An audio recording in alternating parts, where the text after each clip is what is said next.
Hi, I'm Mark McPherson.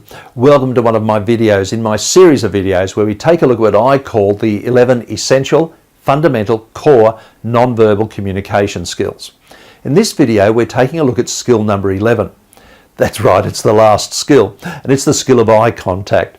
It's the skill of making the best use of eye contact, the skill of using eye contact when it's appropriate to do so. There's no doubt about it. Eye contact is incredibly important. When you speak to somebody, you look at them.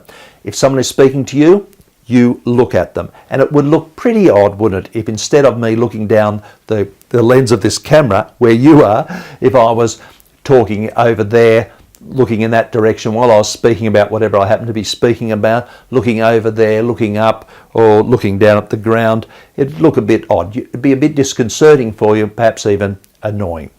So it's pretty basic stuff.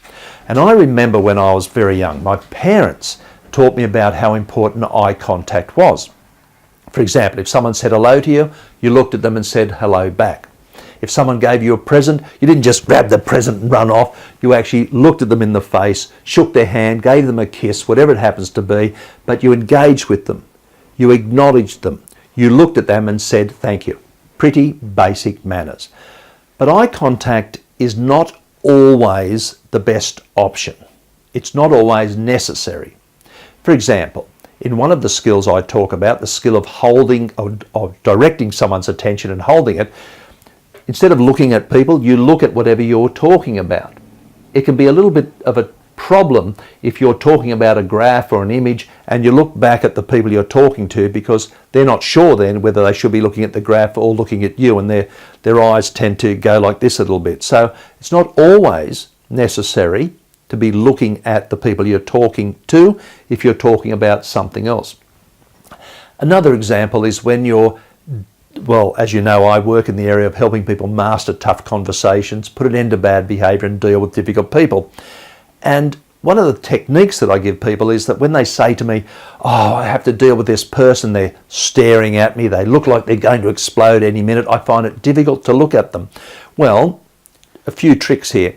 Number one is you don't have to look right into their eyes. You can actually look at the bridge of their nose if that helps. They're still thinking that you're looking at them, but you're not distracted by their face or their angry eyes or whatever it happens to be. It's just a little trick. If you're further than about 40 centimetres away, people really aren't too aware of that. For example, right now I'm not looking at the lens. I'm actually looking at about 10 centimetres away from the lens, but you probably don't notice any change. So we can get away with not always looking directly at people. And it's the same as if you're speaking on a stage. You can actually look around at people. It's important to engage everyone, but you don't always have to be looking at their eyes if you find that a bit nerve-wracking. A few other examples. Sometimes it's not always important to look at people, and I give this example. Many years ago when I was dealing with someone who had made some mistakes, and I don't think they were accidental, but that's another issue, made some mistakes on their timesheet. And rather than look at them straight in the face all the time while I was talking about the timesheet, it was important that we look at this for a number of reasons. One is, it was a bit disconcerting looking at them straight in the face. I also saw them getting a bit embarrassed, so it saves a little bit of that. And after all, this is the problem, the timesheet.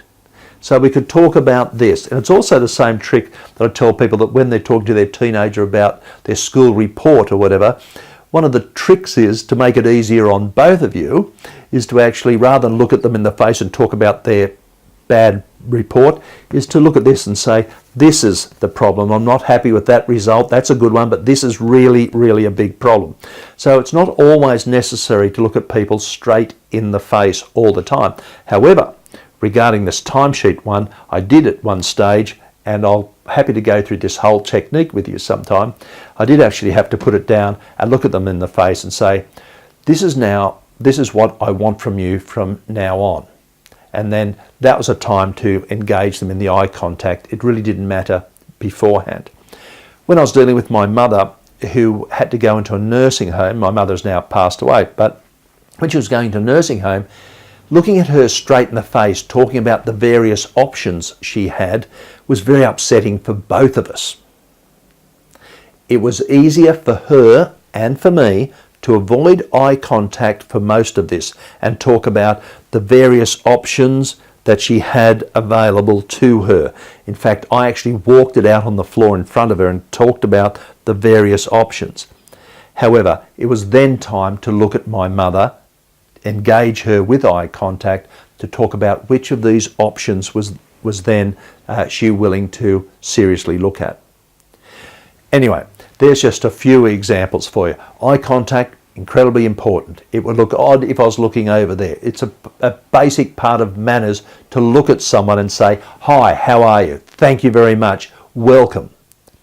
But it's not always necessary, and some people, I think, overdo it in terms of saying you should always look at people in the face.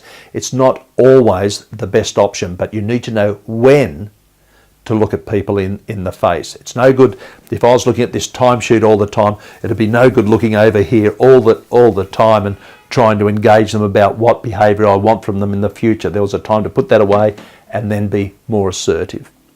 Why don't I leave it there?